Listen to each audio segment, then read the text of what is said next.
It's my pleasure to introduce you to Alexander Lee, a tech artist, sculptor, and animator based in Los Angeles.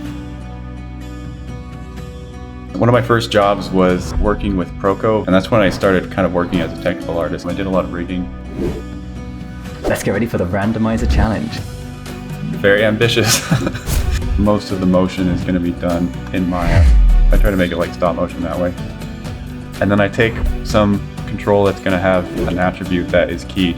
Yeah, so you see it's building all the subtools right now.